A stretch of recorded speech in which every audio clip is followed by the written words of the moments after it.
देखिए,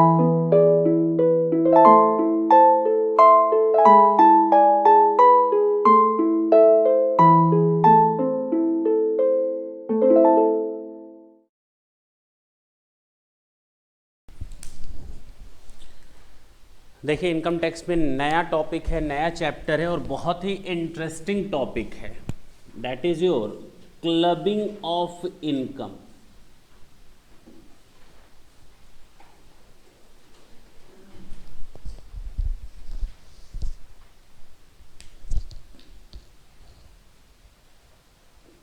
अगर हम इस क्लबिंग ऑफ इनकम को थोड़ा और इलेबोरेट कर सकते हैं वर्ड को, तो जरा देखें आपके स्टडी मैट में क्या सेंटेंस दिया हुआ है।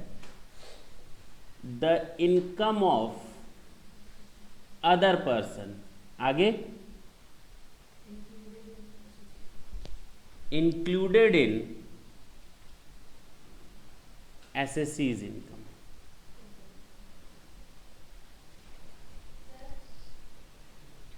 ये सेंटेंस हम लोग बोल सकते हैं। यानी जब क्लबिंग की बात होती है तो क्लब का मतलब होता है जोड़ना, क्लबिंग करना यानी कि जोड़ना। पक्की बात है। हम किसी दूसरे की इनकम को क्यों क्लब करने जा रहे हैं? हम किसी दूसरे बंदे की इनकम को एसएससी की इनकम में क्यों क्लब करने जा रहे हैं? अब तक हम लोगों ने देखा कि एसएससी की अपनी इनकम होती थी सैलरी, अपनी इनकम होती थी हाउस प्रॉपर्टी, अपनी इनकम होती थी पीजीबीपी, अपनी इनकम होती थी कैप गेन्स की, and the last one is income from other sources. After adding all these heads of income of a particular SSC, what was the need to club the other person's income in the SSC's income? The main motto of the SSC was to reduce the tax liability. SSC क्या करता था? Reduce करता था अपनी tax liability को। जानते हो कैसे? SSC क्या करता था? टैक्स इवेजन का फॉर्मेट यूज करता था, टैक्स इवेजन के सिस्टम्स बनाता था। वो अपनी इनकम को इस तरह से शिफ्ट करता था जिससे कि उसकी अपनी इनकम किसी दूसरे बंदे की इनकम में चली जाए और इसकी इनकम कम दिखने लगे। ये एसएससी अपनी इनकम को इस तरह से डाइवर्ट करता था जिससे इसकी अपनी इनकम कम हो जाए और वो इनकम किसी ऐसे बंदे में जुड़ जाए जिसकी इनकम या तो कम है या नॉन टैक्सेबल है। बात समझ में आई? हाँ या ना? अल्टीमेटली इंटेंशन क्या होता था? टैक्स की चोरी या टैक्स को रिड्यूस करना, टैक्स लायबिलिटी को रिड्यूस करना। तो इस तरह किस तरह के हथकंडे यूज करते थे लोग।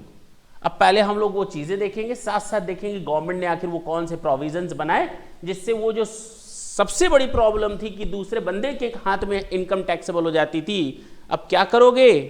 वापस वो इनकम उसी बंदे के पास ले आओ कि अगर इस तरह का ट्रांजैक्शन नहीं हुआ होता तो वो इनकम कहाँ टैक्सेबल होती। इसी को हम कहते हैं क्लबिंग ऑफ इनकम। और जो इनकम टैक्स के प्रोविजंस अप्लाई होते हैं इस चैप्टर में, दैट इज जो सेक्शन 60 टू सेक्शन 65। इस चैप्टर में जो हमारे प्रोविजंस अप्लाई होंगे वो अप्लाई होंगे सेक्शन 60 से लेकर सेक्शन 65 तक। हटा सकते हैं आप। अब हमें उन्हीं एक एक प्रोविजंस को पिक करना है और देखना है कि एसएससी के पास वो क्या तरीका था जिससे वो अपनी इनकम को डाइवर्ट कर देता था और कम टैक्स देता था। सबसे पहला सेक्शन है सेक्शन 60। और जानते हो ये सेक्शन 60 क्यों आया? मिस्टर एक्स है,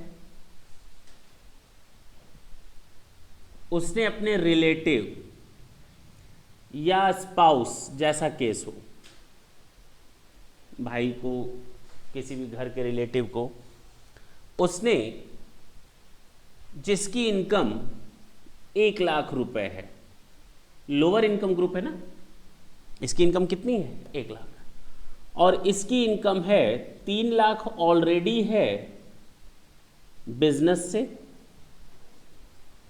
और ये कमाते हैं मान लो सैलरी से। इसकी और एक इनकम है 1 लाख रुपए, इसके ऊपर टैक्स लायबिलिटी कितने की आएगी? 4 लाख रुपए की इनकम पर टैक्स लायबिलिटी जनरेट होगी और इसकी 1 लाख रुपए।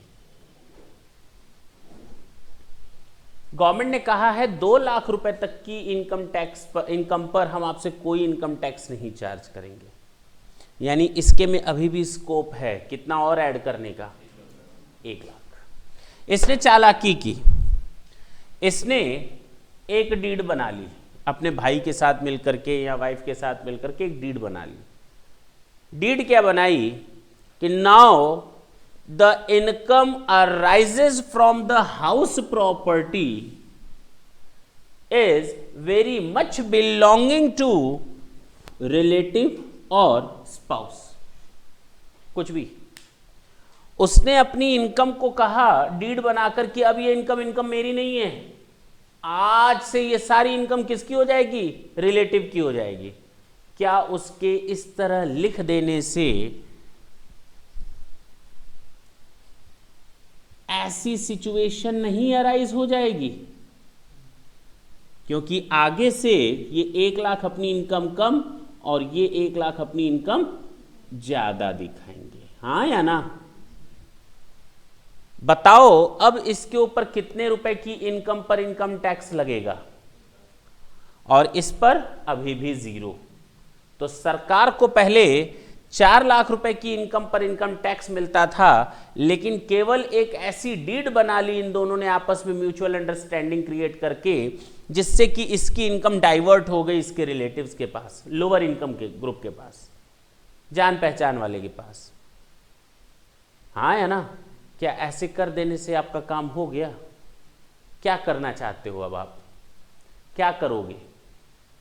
अगर आपको हिंदुस्तान का फाइनेंस मिनिस्टर बना दिया जाए तो आप क्या रिजल्ट ले आओगे? ऐसे ही सन्नाटे में रहोगे? क्या करोगे? जोड़ देंगे किसकी इनकम को? इसकी 1 लाख रुपए की इनकम को वापस इसमें लाने के लिए प्रोविजन बनाएंगे, और यही प्रोविजन सबसे पहले बनाया गया सेक्शन 60 में। देखो तो चालाकी क्या की गई थी, इसने केवल अपनी इनकम ट्रांसफर की। सोचो ऐसा कौन सा रूल है कि भाई आज से मेरी इनकम तुम्हारी? ये कौन सी बात होती है? घर तो तेरे ही नाम है, इनकम मेरी, घर तेरा। अरे ऐसे कैसे? बात समझना। तो सरकार ने कहा घर तो ट्रांसफर नहीं किए हो ना, तो एसएस ने कहा नहीं, तो ठीक है तुम ही मालिक, तुम्हारे ऊपर इनकम टैक्स लगेगा उस पर, हम वापस उस चीज को तुम्हारे में क्लब कर देते हैं। That is your section 60, that is your section 60, where income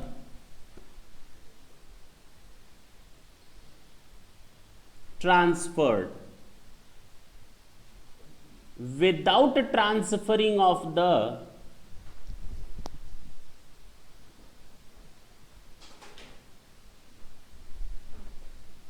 assets or property.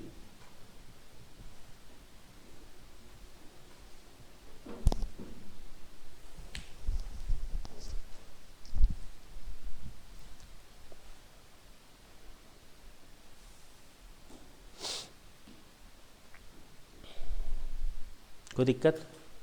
बोलो, आगे चल सकते हैं? मैं 4 लाइनें पढ़ता हूं, ढंग से सुनेंगे आप।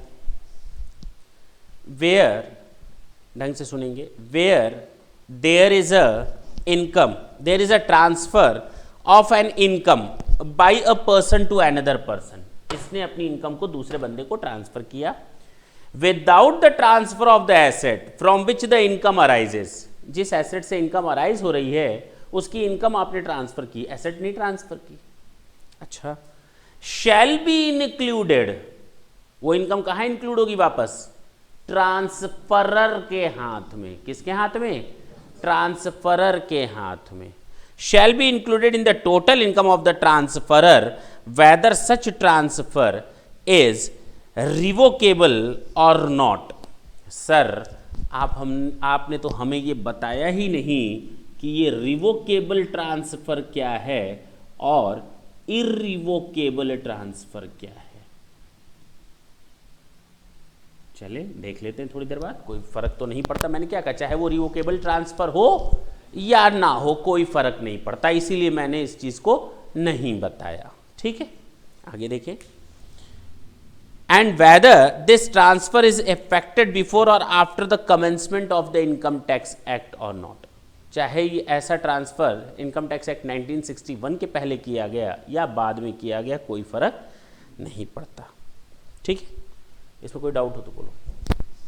आगे बढ़े, नेक्स्ट प्रोविजन में हम इस वर्ड को समझेंगे, अभी इसको समझने से कोई फायदा नहीं। यहां तो कोई दिक्कत, आगे बढ़े, देख लें एक बार।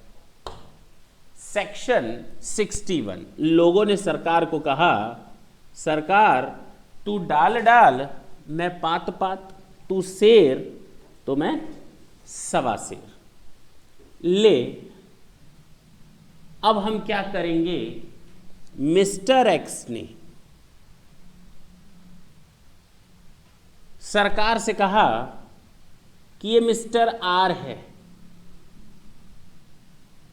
इसको मैं इनकम ट्रांसफर करता हूं और प्रॉपर्टी का ट्रांसफर नहीं करता हूं। तो आप क्या करते हो कि इसकी इनकम को मेरे में ही शामिल कर देते हो। आप कहते हो हम टैक्स की चोरी कर रहे हैं, आप सेक्शन 60 का प्रोविजन ले आए। देख अब बता, अगर मैं प्रॉपर्टी का भी ट्रांसफर कर दूं तो क्या आप इनकम को मेरे हाथ में जोड़ोगे? बोलो, ऐसा तो हर कोई करता है। अगर कोई बंदा अपनी प्रॉपर्टी को किसी दूसरे को ट्रांसफर कर दे, हाँ या ना, और इनकम भी ट्रांसफर कर दे, क्या दिक्कत है? कोई दिक्कत है? नहीं होनी चाहिए, सीधी सी बात है, नहीं होनी चाहिए दिक्कत, जेन्युइन बात है। अब बता, अब तू क्या करेगा? इसमें कोई टैक्स प्लानिंग हो सकती है क्या? टैक्स इवेजन हो सकता था क्या? सामने वाले ने जानते हो क्या किया? एसेट तो ट्रांसफर कर दिया, लेकिन ट्रांसफर डीड में एक वर्ड जोड़ दिया। जोड़ा, अब सरकार ने तो ऐसा कोई प्रोविजन बनाया नहीं था, तो सरकार का मुंह खुला का खुला रह गया। सरकार ने देखा, मैं सरकार का मतलब किससे ले रहा हूं? Income tax government, income tax body से ले रहा हूं, ठीक है ना, इनकम टैक्स एक्ट 1961 से। हाँ, ध्यान देना इस चीज को, बार बार गवर्नमेंट का मतलब वहां पर ना चले जाना। गवर्नमेंट ने देखा कि मिस्टर एक्स मिस्टर आर को तो एसेट ट्रांसफर कर दे रहा है, अब मेरे पास तो कोई लॉजिक नहीं है कि इस इनकम को वापस लें, और इसने एक चालाकी क्या कर दी, इस ट्रांसफर डीड में एक क्लॉज जोड़ दिया। क्लॉज जोड़ा कि आफ्टर 6 years या 7 years या 8 years the asset will be in the possession of Mr. X again। नहीं बोल सकता, नहीं, यानी एक तरह से मिस्टर एक्स ने उस एसेट पर क्या कर रखा है? अधिकार रखा है या नहीं रखा? नहीं रखा, नहीं रखा, रखा है। उसने कहा कि ना, ये एसेट 6 साल बाद मिसेज एक्स को दे देना। क्या उस एसेट पर अभी भी उसका अधिकार है? है। उसने कहा कि एसेट मेरे भाई को दे देना, मिस्टर क्यू को। क्या अभी भी उसका उस एसेट पर अधिकार है? है। कहीं भी देना, यानी इसको मजबूर कर रहा है कि मेरे हिसाब से चलो। इट मींस ये ट्रांसफर इर्रिवोकेबल ट्रांसफर नहीं है, ये रिवोकेबल ट्रांसफर है। इसको हम क्या नाम देंगे? Revocable transfer. हो सकता है क्लॉज में एक और उसने सेंटेंस जोड़वा रखा हो, अगर ये सेंटेंस ना ऐड करवाया हो तो हो सकता है उसने ऐड क्या कर रखा हो मालूम है? उसने ऐड कर रखा होगा एक दूसरा अल्टरनेटिव, एक दूसरा ऑप्शन कि इस एसेट से जितनी इनकम अराइज होगी 20% मेरे वाइफ के यहां जाएगी, इस एसेट से जितनी भी इनकम अराइज होगी 60% मेरे भाई के पास जाएगी, इस एसेट से जितनी भी इनकम होगी 5 साल बाद सारी की सारी मेरे पास वापस आएगी। क्या उस एसेट पर अभी भी उसका अधिकार है? अभी भी उसका उस पर एसेट पर अधिकार है। यानी कि ये जो ट्रांसफर किया गया still it is your revocable transfer, it is not a irrevocable transfer. ये इररिवोकेबल ट्रांसफर नहीं है। कौन सा ट्रांसफर है? रिवोकेबल ट्रांसफर है। खंडनीय हस्तांतरण यानी टुकड़ों में ट्रांसफर करना, पूरी तरह ट्रांसफर नहीं हुआ है, टुकड़े में ट्रांसफर हुआ है। डेफिनेशन दी गई इररिवोकेबल ट्रांसफर की। इररिवोकेबल ट्रांसफर अखंडनीय हस्तांतरण, जिसको तोड़ा ना जा सके। अखंडनीय हस्तांतरण या irrevocable transfer is such type of transfer where the asset has been transferred by one person to another person for the life time, for the life time of the beneficiary, और यू कैन से ट्रांसफरी। जहां पर Mr X से Mr Y को asset transfer हो रही है तो life time के लिए होगी। क्या होगी? उस पर मिस्टर एक्स का किसी भी तरह से, चाहे एसेट पर चाहे उसकी इनकम पर, कोई भी राइट नहीं होगा किसी भी तरह से। ठीक है ना? अब समझ में आया रिवोकेबल ट्रांसफर, इररिवोकेबल ट्रांसफर। तो सेक्शन 61 ने इसी चीज को बोला। Revocable transfer of asset, section 61 हटा सकते हैं। कहानी समझ में आई? यानी इस सेक्शन ने किसको नहीं बोला? इररिवोकेबल। अरे हाँ, जो भी मार्केट में एसेट परचेज और सेल होती है वो इररिवोकेबल होती है। नॉर्मली जो तुम लोग बात करते हो, हमने तो ये जमीन खरीद ली, हमने वो जमीन बेच दी, यानी इररिवोकेबल ट्रांसफर की उस समय हम लोग बात करते हैं। तो यहां पर क्या है? Revocable transfer of assets.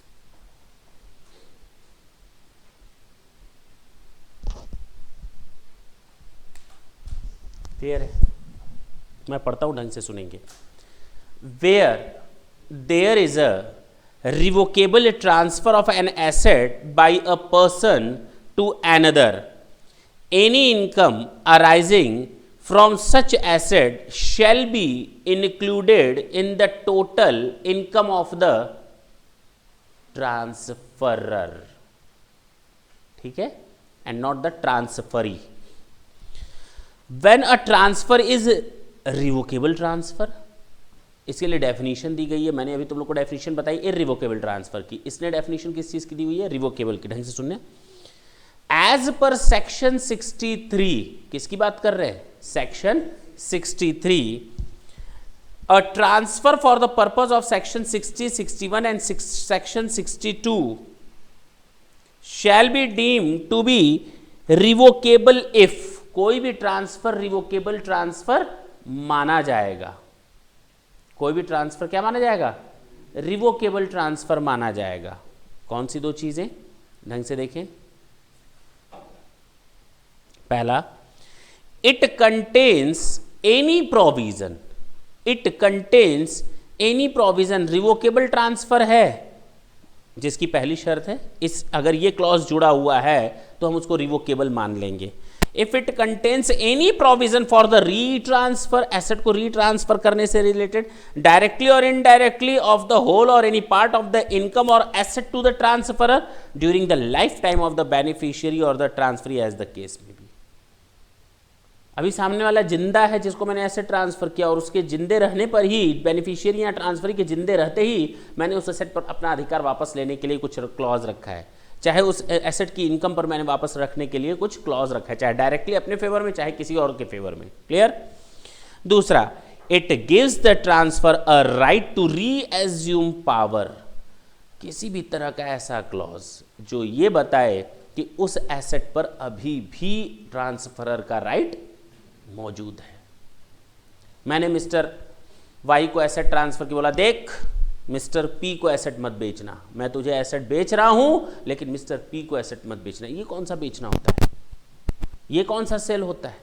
Directly और indirectly, if you have some authority और the power on the asset, even though you are just going to transfer it, that transfer is known as revocable transfer. and whatever the income would be arises on that revocable transfer of asset to the transferee, that income would not be taxable in the hands of the transferee, it would be chargeable to tax in the hands of the transferer. Clear? That's why देख रहे हो ना, वही चीज बार बार आई है, the income of other person is to be included in the total income of the assessee.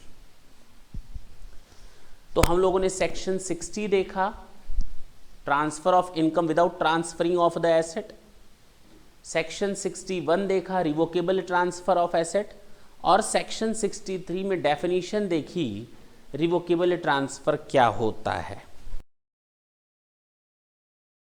यहां तक कोई दिक्कत? अब हम लोग आते हैं सेक्शन 64 के पॉइंट्स पर। सबसे पहला जो सेक्शन 64 में हम लोग देखेंगे वो देखेंगे ट्रांसफर टू स्पाउस।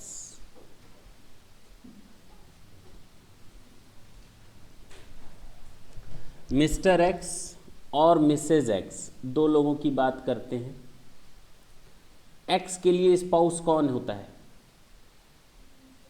और मिसेज एक्स के लिए स्पाउस कौन है? कई लोगों को ना मालूम हो तो मैं बता दूं, आगे चल सकते हैं ना। अच्छा, ये सेक्शन क्या बोलता है और क्यों आया स्पेशली स्पाउस के केसेस में?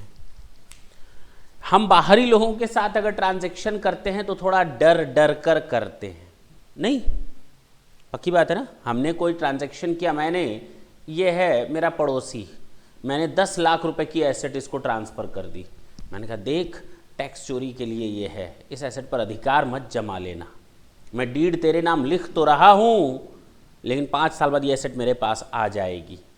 अब 5 साल बाद ये केस ही कर दे फ्रॉड का, कुछ भी कर दे, तो मैं इसके ऊपर इतना रिलाय नहीं कर सकता।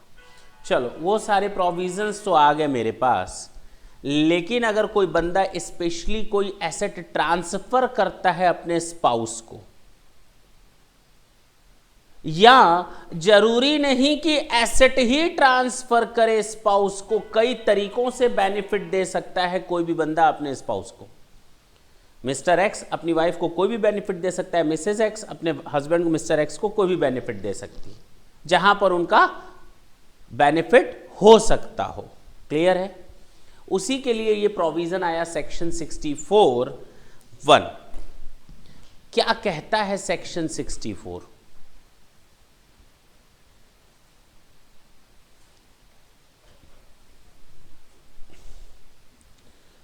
अगर मिस्टर एक्स कोई बिजनेस चलाता है, हम स्पाउस से रिलेटेड अब सारे प्रोविजंस की बात करेंगे। मिस्टर एक्स कोई बिजनेस चलाता है, उसने, ढंग से सुनेंगे,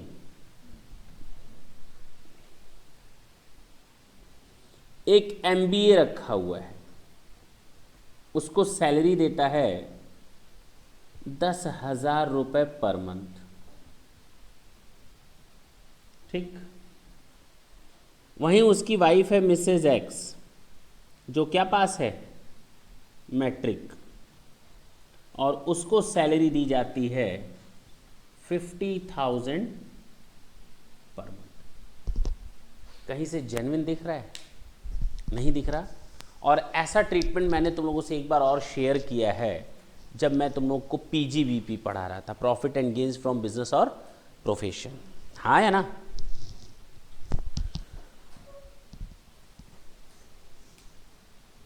पढ़ाया ना? ये तो प्रोप्राइटरशिप का केस था, जहां पर सेक्शन 40 अट्रैक्ट हो सकता है, कि जहां पर इनकम टैक्स ऑफिसर को लगता है, क्या लगता है, कि एक्सेसिव या अनरीजनेबल एक्सपेंडिचर किया गया है, तो एक्स्ट्रा अमाउंट को वो अलाउड नहीं करेगा। ये तो प्रोप्राइटरशिप का केस था। क्या हो जब इस बिजनेस में मिस्टर एक्स और मिस्टर वाई दो लोग बिजनेस पार्टनर्स हैं? नहीं हो सकते? नहीं हो सकते। और इस मिस्टर एक्स का इस बिजनेस में जो रेशियो है 30% इसका है, 70% मिस्टर वाई का है। इस तरह के हिस्सेदारी को हम कहते हैं सब्सटेंशियल इंटरेस्ट, यानी मिस्टर एक्स का उस बिजनेस में सब्सटेंशियल इंटरेस्ट है। मिस्टर एक्स का उस बिजनेस में क्या है? सब्सटेंशियल इंटरेस्ट है। कहां तक सब्सटेंशियल इंटरेस्ट माना जाता है? 20% या उसके ऊपर जितना भी शेयर होगा वो सब सब्सटेंशियल इंटरेस्ट माना जाता है, यानी कि एक दबदबा उस फर्म पर। मिस्टर एक्स ने, चूंकि फर्म इन्हीं दोनों की है, खुद सैलरी न लेकर के मिस्टर वाई को कहा, देख हम दोनों लोग तो पार्टनर हैं, अगर मैं दिखाऊंगा अपने नाम से सैलरी तो मेरी इनकम वैसे ही बिजनेस से ज़्यादा होती है और ज़्यादा हो जाएगी, तू बात को समझ, तू मुझे जो भी इनकम देगा वो मेरे वाइफ के नाम ट्रांसफ़र कर। नहीं बोल सकता, नहीं बोल सकता। मिस्टर वाई ने कहा ट्रांसफ़र तो कर दो, उसको एम्प्लॉय दिखाना पड़ेगा। दिखा दो एम्प्लॉय, दिखा दो कि वो हमारी कंपनी में मैनेजर है, 50,000 पर मंथ हम लोग उसको सैलरी देते हैं। मिस्टर वाई ने कहा हमें कोई प्रॉब्लम नहीं है, तुम पैसा लो या तुम्हारी वाइफ ले, हमें उसमें कोई इश्यू नहीं है। हाँ, अब ढंग से सुनना। अब ये 50,000 अगर उसकी वाइफ के पास नहीं जाता तो कौन ले जाता? एक्स। इसका मतलब ये, इसकी हाई इनकम पहले से और हाई हो जाती और सरकार को ज़्यादा अमाउंट टैक्स का मिलता। अब सरकार को चूना लगाना था तो कैसे लगाया गया? वाइफ के नाम ट्रांसफ़र करके। क्यों? क्योंकि इस फर्म पर इसका क्या था? सब्सटेंशियल इंटरेस्ट था। क्लियर है? तो अगर किसी की बिजनेस में किसी भी बंदे का सब्सटेंशियल इंटरेस्ट है और उस फर्म में उस सब्सटेंशियल इंटरेस्ट के कारण या बिना किसी कारण उसकी स्पाउस को कोई सैलरी, बोनस, कमीशन या कोई भी अदर रिमनरेशन दिया जाता है, तो वो रिमनरेशन उसकी वाइफ का ना मानते हुए मिस्टर एक्स का माना जाएगा। अब पहला क्वेश्चन अराइज होगा, सर हो सकता है आपने कहा कि वो 10th पास है, MBA को 10,000 पर मंथ दिया जा रहा है, जबकि वो 10th पास है, तो हम लोग उसको 50,000 दे रहे हैं। हो सकता है इसके में कोई ऐसी स्किल या क्वालिटी हो जिसका फायदा फर्म को उठा रही हो सकता है। अगर इसके पास कोई प्रोफेशनल स्किल है और उस स्किल का फायदा फर्म उठा रही है और उस स्किल को देखते हुए ये अगर जेन्युइन है अमाउंट, तो अलाउ कर दिया जाएगा। ठीक है ना? अपनी पर्सनल या प्रोफेशनल स्किल का इसने फायदा दिया है फर्म को, तो अलाउ कर दिया जाएगा और क्लबिंग नहीं की जाएगी, लेकिन उसके लिए रीजन देने पड़ेंगे। वहां पर जब मैंने सेक्शन 40 पढ़ाया था तो वहां पर भी मैंने तुम लोग को याद करो बताया था रिलेटिव्स की डेफिनेशन। तो सेक्शन 40A को आप लोग जरूर कंसीडर करेंगे। इस तरह के प्रोविजन को देखते हुए हम वहां पर देखे थे PGBP चैप्टर में कि अगर असेसिंग ऑफिसर को लगता है कि फर्म ने या प्रोप्राइटर ने या कंपनी ने अपने किसी रिलेटिव या एसोसिएटेड पर्सन के साथ कोई ट्रांजैक्शन किया है, चाहे वो माल खरीदने से रिलेटेड हो, माल बेचने से रिलेटेड हो, नॉर्मल बिजनेस के नेचर का, ठीक है, बेनिफिट दिया है और वो अनरीजनेबल है या एक्सेसिव है। किस पेज पर है स्टडी मटेरियल के आप लोग बताएंगे? Section 40A। ठीक लिखा हुआ है सेक्शन 40A में, एक बार रीड कर देता हूं और दोनों में फर्क सुनेंगे आप लोग।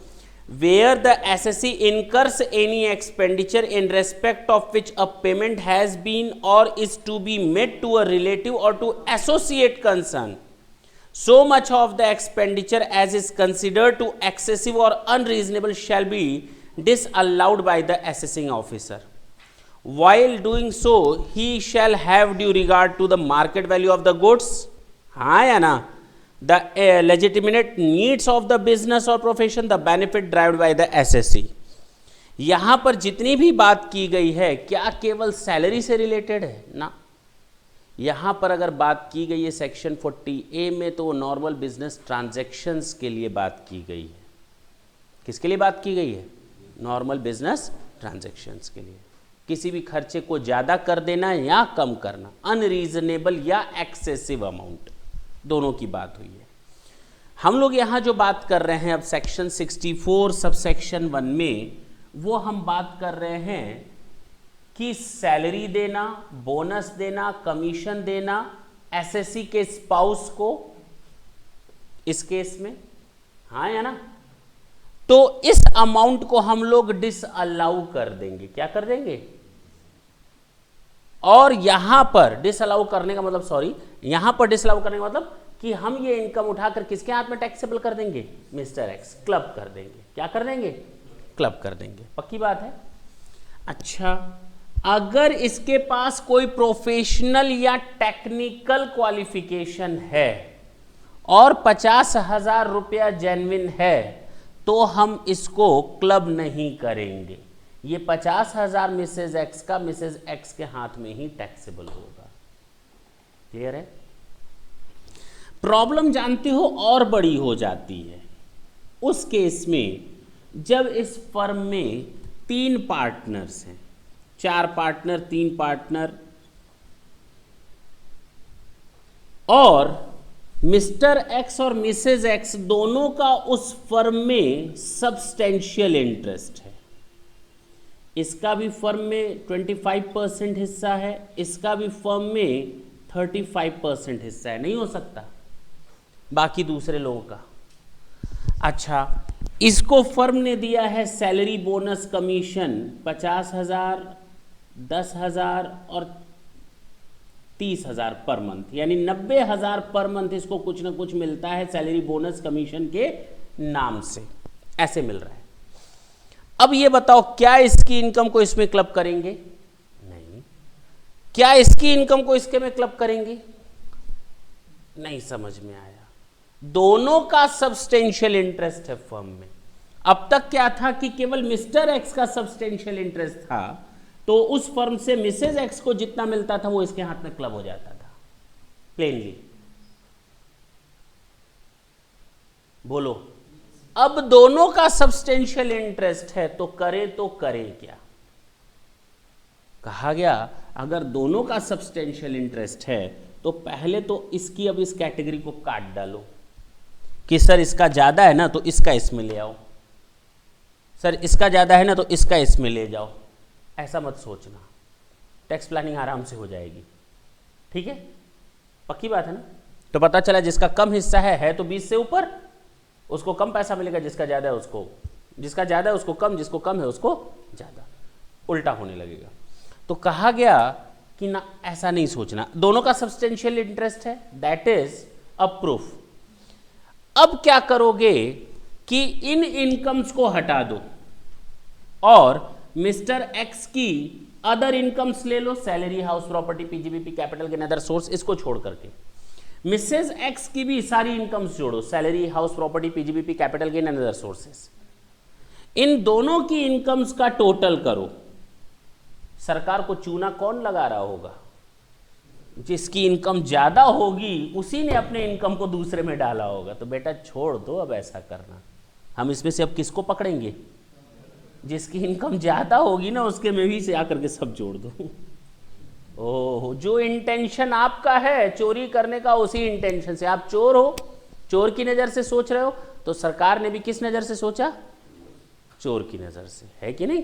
ताकि चोरी ना हो पाए। अब समझ में आई बात कि भाई सरकार का इंटेंशन क्या था? जिसकी इनकम ज्यादा, चोर का इंटेंशन क्या था कि जिसकी इनकम ज्यादा है वही अपनी इनकम को डाइवर्ट करके दूसरे के पास डाल रहा होगा। तो एक काम करो, जो जिस इनकम को डाल रहा है उसको तो पहले किनारे कर दो, सब्जेक्टेड इनकम को किनारे कर दो, बाकी सब इनकम इन दोनों की जोड़ लो। जिसकी इनकम एक दूसरे से ज्यादा हो सब ले आकर के जोड़ दो उसमें। क्लियर हुआ? जहां पर दोनों का सब्सटेंशियल इंटरेस्ट होता है वहां पे। सेक्शन 64 में अब तक हम लोगों ने क्या देखा, जरा ढंग से सुनेंगे। स्पाउस के केस में कि अगर किसी फर्म में या कंसर्न में किसी एसएससी या इंडिविजुअल का कोई सब्सटेंशियल इंटरेस्ट है और उसके स्पाउस को उसी फर्म से कोई सैलरी, बोनस, कमीशन वगैरह दिया जाता है, तो अब वो इनकम उस स्पाउस की न मानते हुए उस इंडिविजुअल के हाथ में जोड़ दो। लेकिन अगर वो ये प्रूफ कर देता है कि उस स्पाउस का, उसके स्पाउस की इनकम जेन्युइन है और उसको टेक्निकल और प्रोफेशनल क्वालिफिकेशन के कारण दी गई है, तो वो इनकम उसके स्पाउस में ही ऐड होगी, उसको क्लब नहीं किया जाएगा। प्रॉब्लम उस समय अराइज होती है जब दोनों हस्बैंड एंड वाइफ दोनों का उस फर्म में क्या हो, सब्सटेंशियल इंटरेस्ट हो। तो प्रॉब्लम ये होती है कि किसके हाथ में जोड़ा जाए। तो कहा गया वो इनकम जो प्रॉब्लम क्रिएट कर रही है, जोड़ें या ना जोड़ें, उनको पहले किनारे कर दो। उस इनकम को छोड़कर बाकी सब इनकम्स की लिस्ट बना लो, मिस्टर एक्स और मिसेज एक्स की। जिसकी इनकम ज़्यादा होगी उसी में ले जाकर सब जोड़ दो। एक बार अगर ऐसी इनकम किसी के हाथ में ऐड हो जाती है ना, तो अगले साल कम हो या ज़्यादा कोई फर्क नहीं पड़ता, उसी के हाथ में ऐड होती रहेगी। तब तक वो इनकम उसके हाथ में ऐड होती रहेगी जब तक कि असेसिंग ऑफिसर को जेन्युइन न लगे कि अब फिर इसका उल्टा करना जरूरी है। क्लियर है? पक्की बात है। क्योंकि असेसिंग ऑफिसर ने एक बार जोड़ दिया तो लोग क्या करेंगे, फिर टैक्स प्लानिंग करेंगे, अगले साल से उल्टा कर देंगे। नहीं समझे? तो जोड़ते रहो उसके में, जब तक असेसिंग ऑफिसर को न लगे कि फिर से कुछ टैक्स इवेजन हो रहा है। अब बात समझ में आई? यहां तक कोई डाउट हो तो बताएं। अब जरा देखें स्पाउस के केस में एक इंपॉर्टेंट चीज। पहला तो हम लोगों ने बताया कि सब्सटेंशियल इंटरेस्ट होता है जहां पर इनकम को ट्रांसफर किया जाता है टैक्स इवेजन के लिए। दूसरा मैं अब बताने जा रहा हूं, एसेट को ट्रांसफर किया जाता है।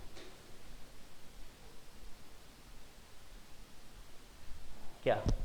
किसको ट्रांसफर किया गया? एसेट को। स्पाउस के केस में ही दूसरी चीज आ गई, एक तो सब्सटेंशियल इंटरेस्ट हो गया और दूसरा एसेट का ट्रांसफर।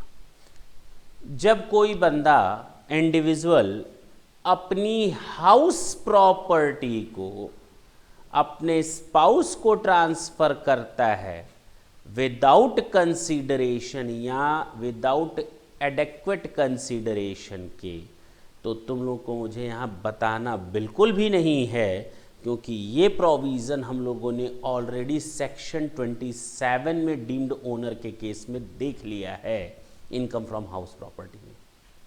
फिर समझना ढंग से, अगर कोई इंडिविजुअल अपनी house property, I am just talking about specially for house property, अगर कोई इंडिविजुअल अपनी हाउस प्रॉपर्टी को अपने स्पाउस को ट्रांसफ़र करता है तो वहाँ सेक्शन 27 लगता है। सर याद नहीं आ रहा 27, तो एक काम करते हैं, सेक्शन 27 एक बार देखते हैं।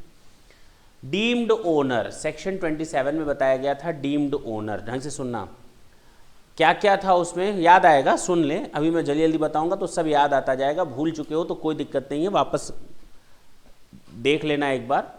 मैं हल्का सा हिंट दे देता हूं, सेक्शन 27 में हाउस प्रॉपर्टी में था क्या।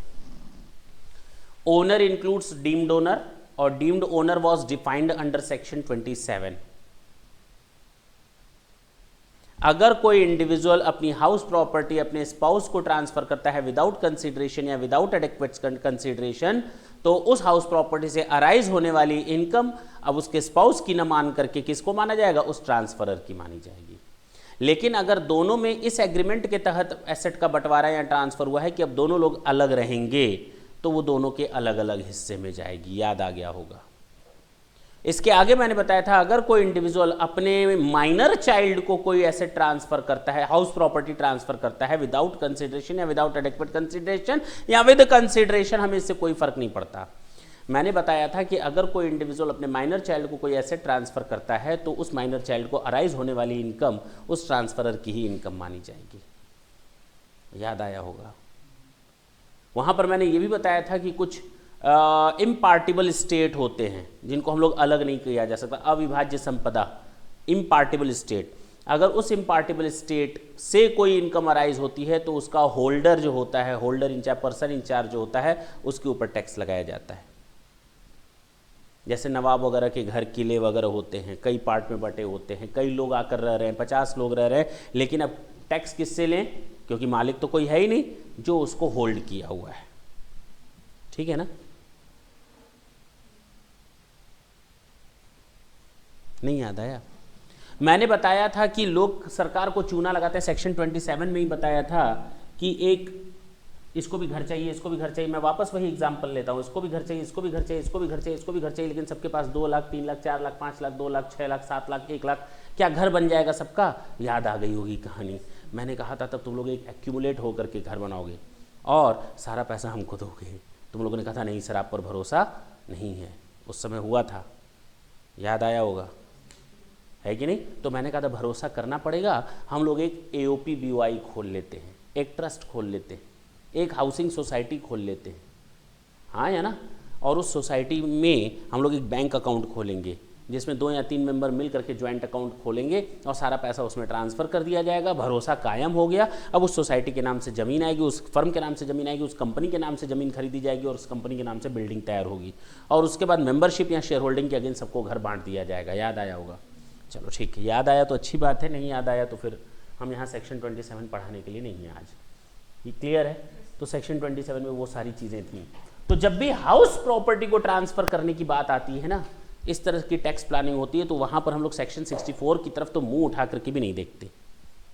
Section 64 never applies in the case of transfer of house property and where the tax evasion system are there. वहाँ पर डीम डोनर का प्रोविज़न बना हुआ है हम लोग का। तो इंडिविजुअल स्पाउस के केस में सेक्शन 27 बना हुआ है, इंडिविजुअल और माइनर के केस में सेक्शन 27 बना हुआ है। तो हमको यहाँ पर सेक्शन 64 देखने की ज़रूरत नहीं है। हम लोग कहाँ जाएंगे अब? सेक्शन 64 में इसके अलावा एसेट की बात करेंगे। मैंने एसेट ट्रांसफ़र लिखा, मैंने हाउस प्रॉपर्टी नहीं लिखा।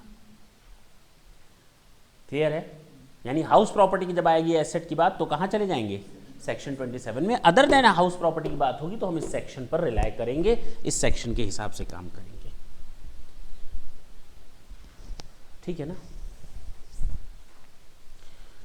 तो अगर कोई इंडिविजुअल अपने स्पाउस को कोई एसेट ट्रांसफर करता है विदाउट कंसीडरेशन या without adequate consideration other than house property, तो उससे जो स्पाउस को इनकम अराइज होगी वो इनकम स्पाउस के हाथ में अराइज नहीं होगी, बल्कि टैक्सेबल होगी किसके हाथ में? इंडिविजुअल यानी कि ट्रांसफरर के हाथ। याद रहेगा?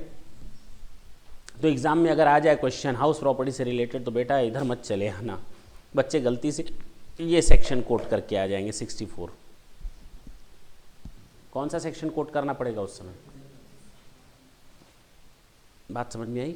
भूल जाओगे आज नहीं तो कल सुबह तक तो भूल ही जाओगे। होता क्या है कि जो एसेट ट्रांसफर की गई उस एसेट को इन्वेस्ट कर दिया मिसेज एक्स ने कहीं दूसरी जगह। जो एसेट ट्रांसफर हुई है उससे मिसेज एक्स को साल भर में 2 लाख रुपए का प्रॉफिट हो रहा था। ये 2 लाख रुपए किसके हाथ में चला गया था टैक्सेबल होने के लिए? मिस्टर एक्स के हाथ में चला गया था, क्लब हो गया था, हाँ या ना? अब मिसेज एक्स, भाई इनकम किसके हाथ में जा रही है? किसके बैंक अकाउंट में जा रही है? मिसेज एक्स के। लेकिन टैक्स केवल ये दे रहा है, ये नहीं दे रही, ये दे रहा। अब इसने क्या किया? इस पैसे को उठाकर इन्वेस्ट कर दिया किसी बिजनेस में, कहीं पर भी, और वहां से इसको अर्निंग आने लगी। तो क्या होगा? तो क्या होगा बता सकते हैं?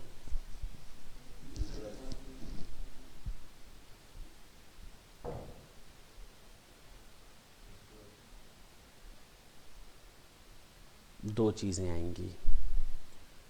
कोई भी ऐसा ट्रांसफर जो डायरेक्ट मिसेज एक्स को किया गया है उससे अराइज होने वाली इनकम सीधे मिस्टर एक्स के पास चली जाएगी, लेकिन इस इनकम से इनकम जो कमाई जाती है वो मिसेज एक्स की अपनी है, वो मिसेज एक्स की अपनी है।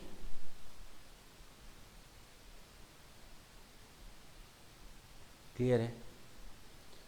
मैं एक वर्ड छोड़ूंगा यहाँ पे, बिजनेस इनकम। अगर कहीं बिजनेस में इन्वेस्टमेंट हुआ होता तो ट्रीटमेंट कैसे होता? अगर किसी बिजनेस में इन्वेस्टमेंट होता तो ट्रीटमेंट कैसे होता?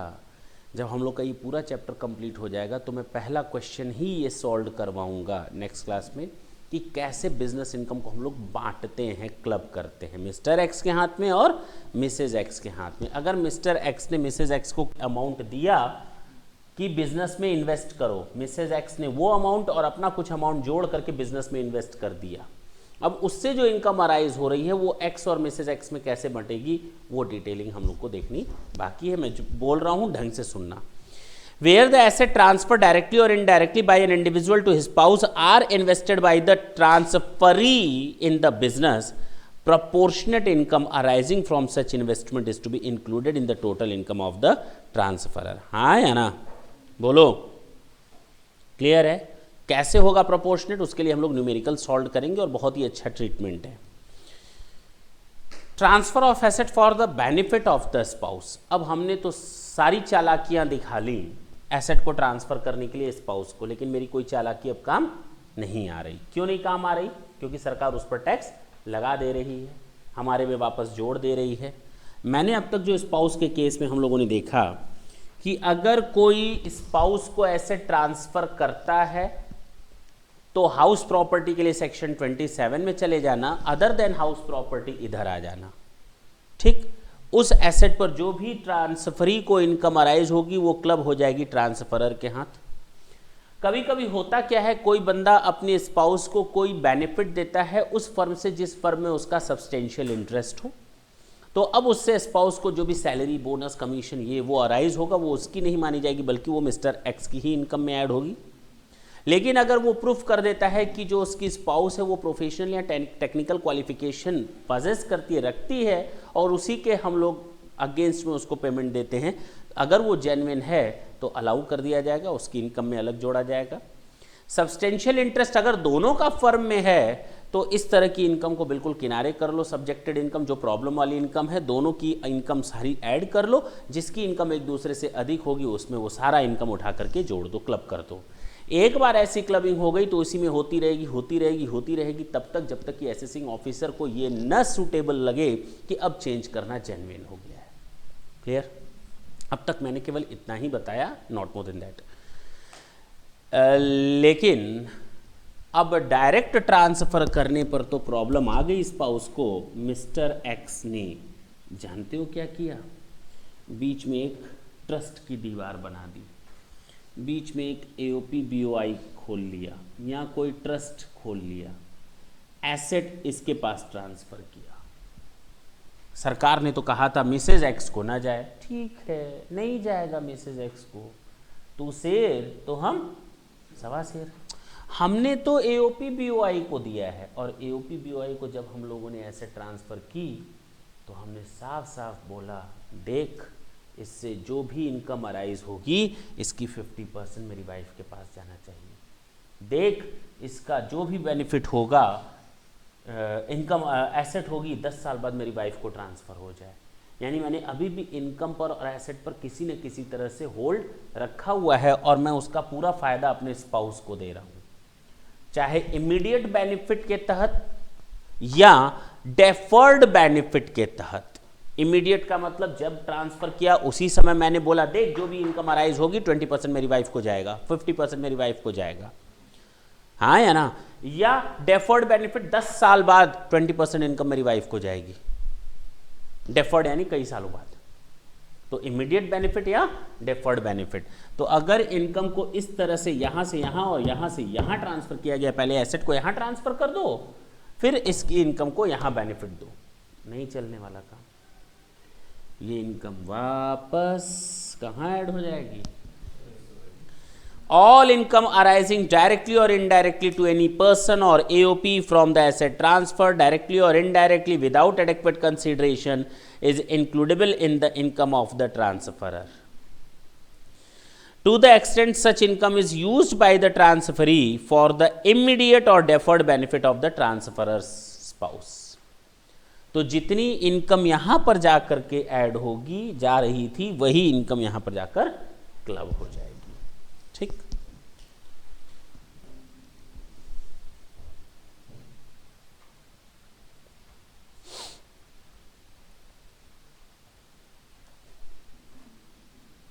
अगर कोई इंडिविजुअल अपनी एसेट्स को ट्रांसफर करता है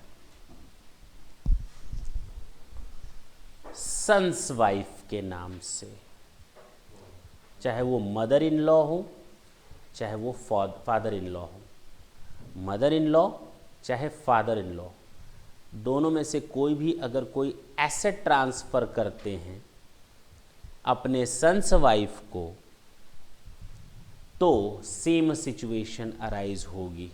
टैक्स प्लानिंग हो सकती है, वापस उसको ले आओ, सन्स वाइफ के हाथ से निकाल करके ट्रांसफरर के हाथ में जोड़ दो। ठीक है, कहा गया where an asset is transfer directly और indirectly by an individual to his और her sons wife without adequate consideration or without consideration, the income from such asset is to be included in the total income of the transferor। बताने की ज़रूरत बिल्कुल नहीं है। ठीक है, यहाँ तक कोई दिक्कत हो तो बोलो। अब हम लोग सेक्शन 64(1) के बाद एक और चीज़ देखेंगे। सेक्शन 64(1)(a) ये होता है माइनर चाइल्ड। किसकी बात हो रही है? Minor child.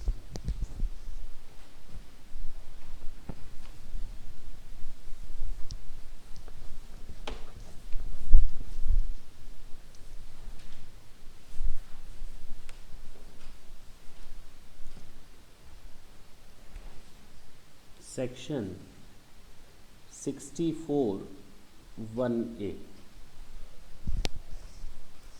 यह है income arises to minor child.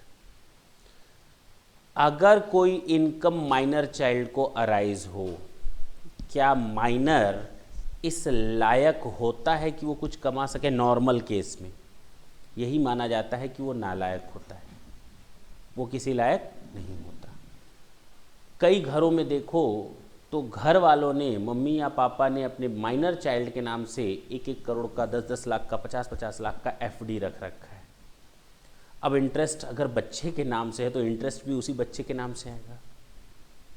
अगर अकाउंट बच्चे का है तो इंटरेस्ट भी किसके नाम से आएगा? कुछ शेयर वगैरह में इन्वेस्टमेंट कर रखा है तो उस किसके नाम से आएगा? बेनिफिट बच्चे के नाम से आएगा। प्रॉपर्टी बच्चे के नाम से है, ठीक, तो वो इनकम भी किसके नाम से आएगी? बच्चे के नाम से। लेकिन हम लोगों ने कॉन्ट्रैक्ट एक्ट में पढ़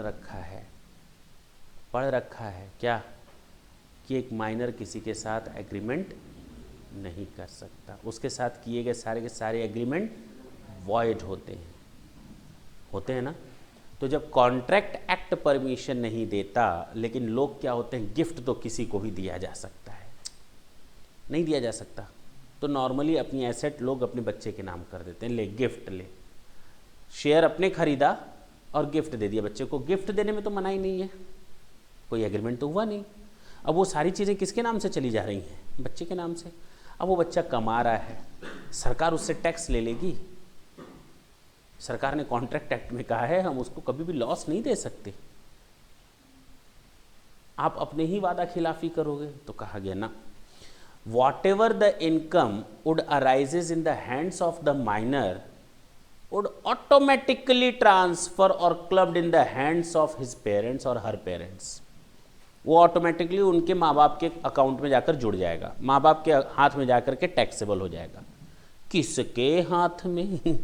मम्मी या पापा? किसके हाथ में? जिसकी इनकम एक दूसरे से ज़्यादा हो। इस माइनर चाइल्ड की इनकम को किनारे करो, मम्मी की इनकम, पापा की इनकम, दोनों की इनकम जोड़ो, जिसकी इनकम ज़्यादा हो उस बच्चे के सारे अमाउंट को उसमें ऐड कर लो,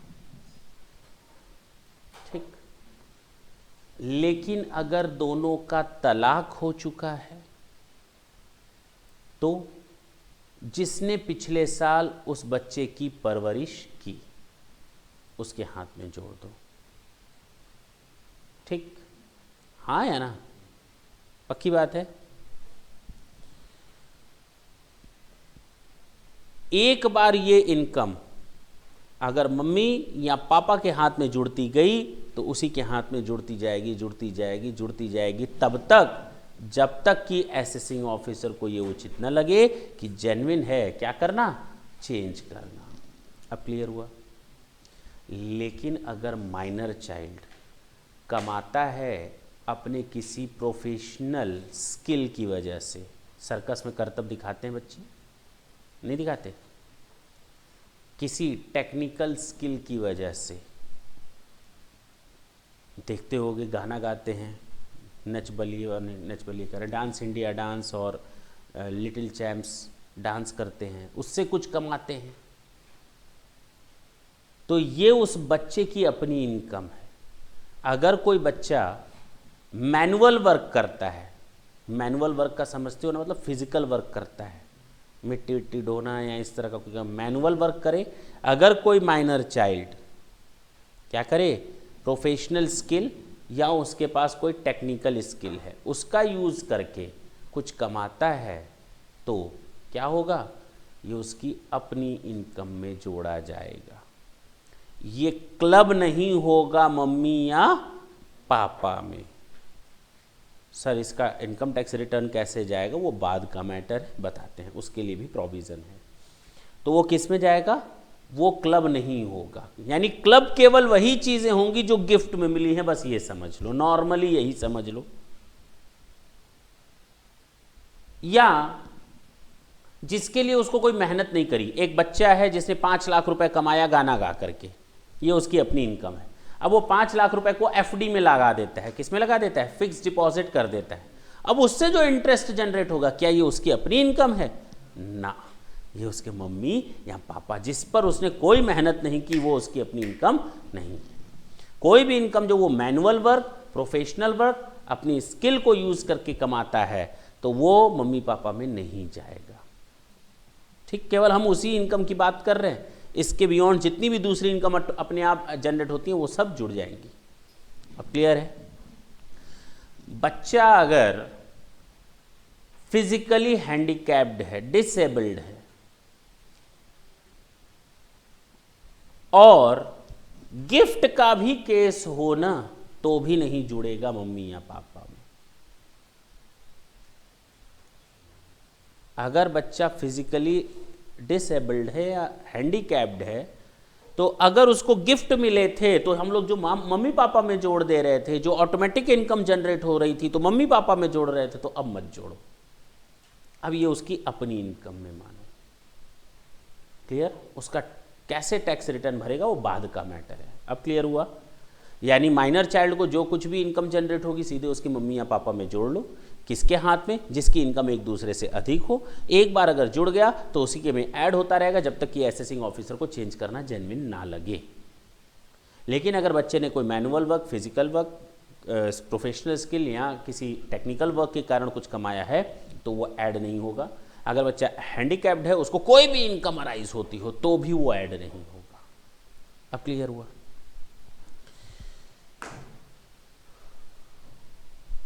चले लास्ट पॉइंट। एक प्रोविजन बनाया गया है, ढंग से सुनना, सेक्शन 1032 में। ये मिस्टर एक्स है और ये इसकी बच्ची है मिस क्यू, ठीक, डॉटर है, और ये माइनर है। क्या है ये, इसने 5,000 रुपए कमाया, इनकम अराइज हुई किसी भी तरह से, तो ये 5,000 मान लो इसके पापा में क्या हो गया, ऐड हो गया। अब इसके ऊपर तो टैक्स लगेगा नहीं। जानते हो सरकार ने एक बेनिफिट दिया है सेक्शन 1032 में, 1,500 रुपए पर चाइल्ड का एग्जेम्पशन दिया है।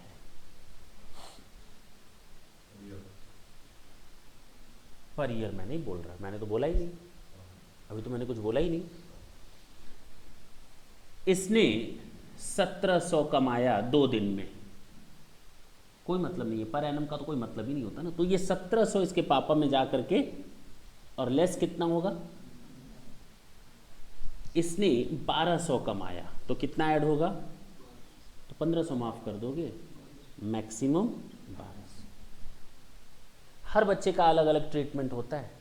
ये नहीं सर 1,500 दोनों मिलाकर के 3,000 के हिसाब से, ना ना ना ना ना, ऐसा नहीं होगा। 1,500 मीन्स 1,500 एक बच्चे का।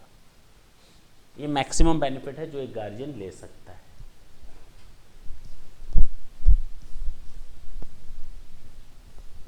अब क्लियर हुआ? That is over now. आपके स्टडी मैट में एक और टॉपिक दिया हुआ है, क्रॉस ट्रांसफर। अच्छा, एक और चीज़, यस, सेक्शन 64(2). यहाँ तक कोई दिक्कत है तो बोले।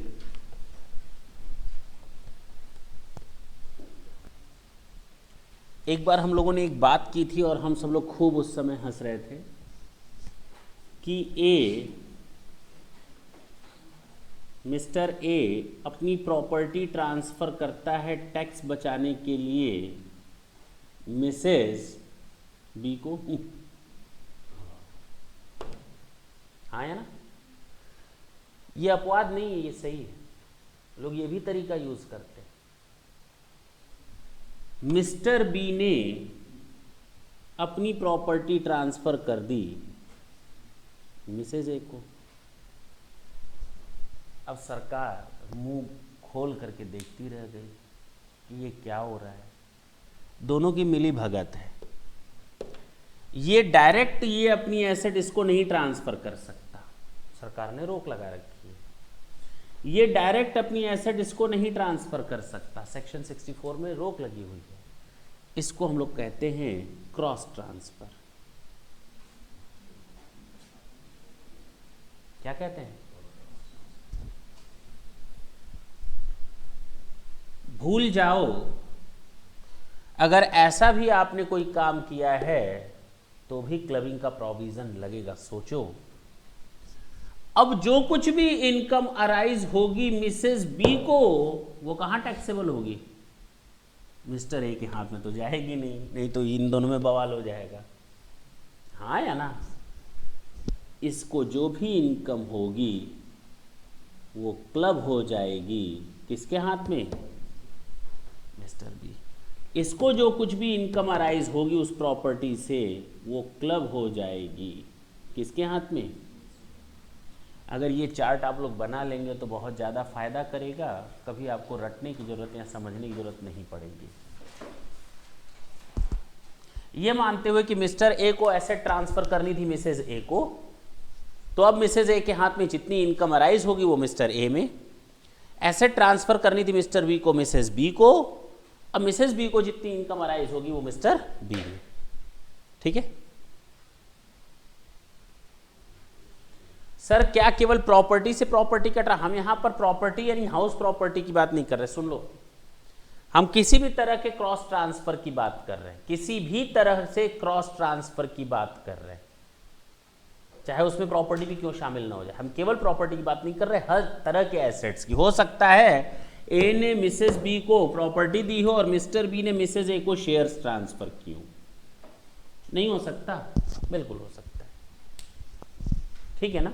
इसको हम लोग क्रॉस ट्रांसफर कहते हैं। क्या कहते हैं? ठीक हो गया? आखिर मिस्टर ए कितने रुपए की इनकम की चोरी करना चाह रहा था? जितनी मिसेज ए को मिल रही है।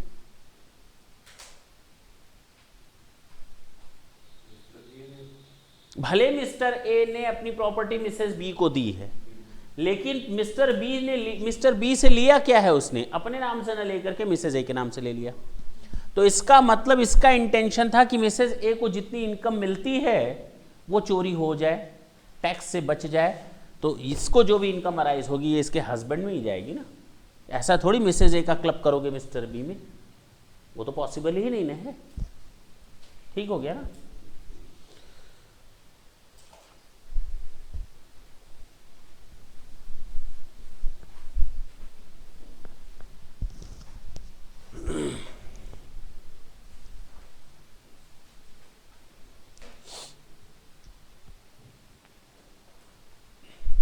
Last section, section 64(2). सेक्शन 64(2) है क्या? इस सेक्शन में ये HUF है। इस HUF में मिस्टर एक्स से कर्ता नहीं हो सकता, मिसेज एक्स है, इनके दो बच्चे हैं mister P and mister Q. Mister P की वाइफ है मिसेस पी और मिस्टर एक्स क्यू की वाइफ है मिसेस क्यू। इनके 2 बच्चे हैं, बस ये एक घर है पूरा। ठीक, चलिए। इस घर के नाम से इन लोगों ने एक तरह से प्रॉपर्टी रखी हुई है, ढेर सारी शेयर्स हैं, डिवेंचर है, जो पूरी फैमिली के नाम से। तो जो भी इनकम अराइज होती है वो एचयूएफ के नाम से टैक्सेबल होगी। किसके नाम से टैक्सेबल होगी? एचयूएफ के नाम से। मिस्टर पी जो कमाता है, ढंग से सुनना, क्या? जिसका एक और बिजनेस चलता है, जिसका इस फैमिली से कोई लेना देना नहीं कमा सकता, मना कर दोगे? इसने एक प्रॉपर्टी खरीदी। किसने? जानते हो किसके नाम से? या कोई प्रॉपर्टी को इसने कन्वर्ट कर दिया या ट्रांसफर कर दिया, किसको? जानते हो किसको? अब तक ये इनकम इसके हाथ में जुड़ती थी, प्रॉपर्टी की इनकम मिस्टर पी के हाथ में जुड़ती थी। अब ये इनकम किसके हाथ में जुड़ने लगी? एचयूएफ के नाम से। हम उसी प्रोविजन की अब बात कर रहे हैं, ढंग से सुने।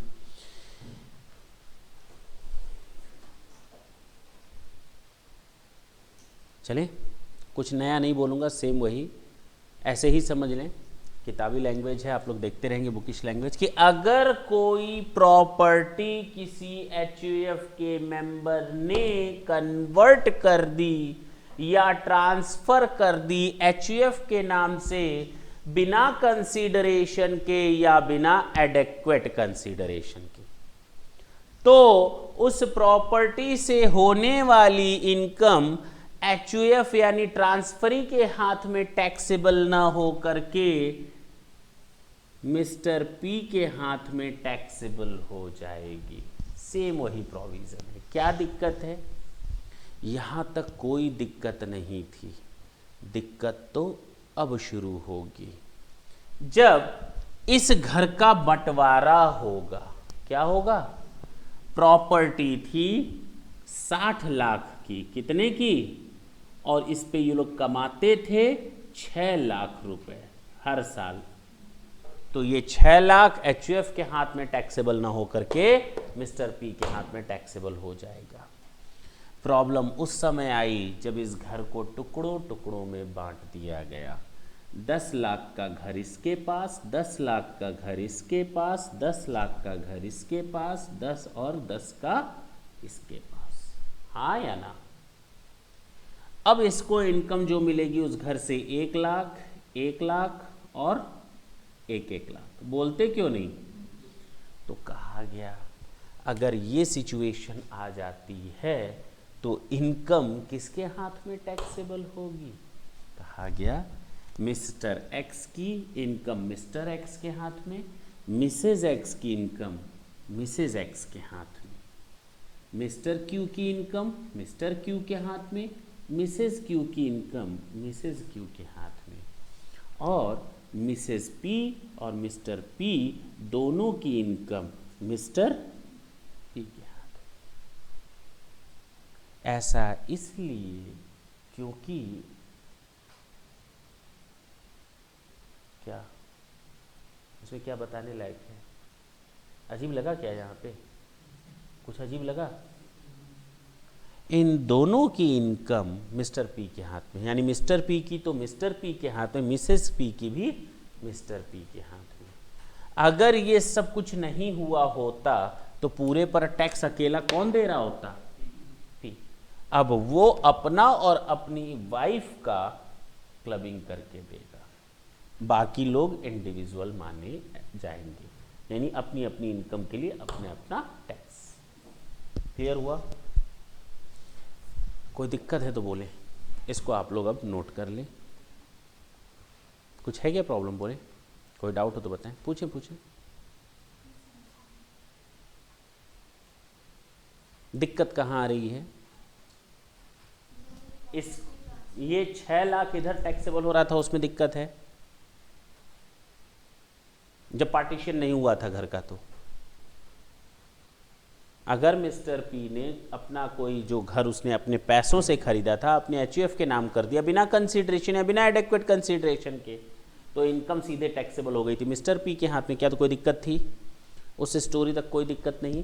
मैंने कहा दिक्कत इस स्टोरी के बाद है। मैंने कहा ये घर बांट दिया गया सारे मेंबर्स को, सबके हाथ में 10-10 लाख का घर आया, सब ले लेकर भागने लगे। ये दोनों लेकर कहाँ भागेंगे? एक ही जगह। हाँ या ना? अब तक ये अकेला सबकी इनकम पर टैक्स दे रहा था, अब ये अकेला केवल अपना और अपनी वाइफ का हेडेक पालेगा बस। अब खुश, लेकिन बाकी लोगों का अपना अलग अलग रहेगा। ठीक है ना? इनकम का मतलब लॉस से भी होता है। अगर आप इनकम को क्लब कर रहे हो तो लॉस को भी कर लो क्लब। मैंने तो नहीं कहा नहीं। अगर आप इनकम को क्लब कर रहे हो तो लॉस को भी क्लब करना जानो। That's it. नेक्स्ट क्लास में हम लोग न्यूमेरिकल सॉल्व करेंगे। The chapter is over. Thank you बच्चों।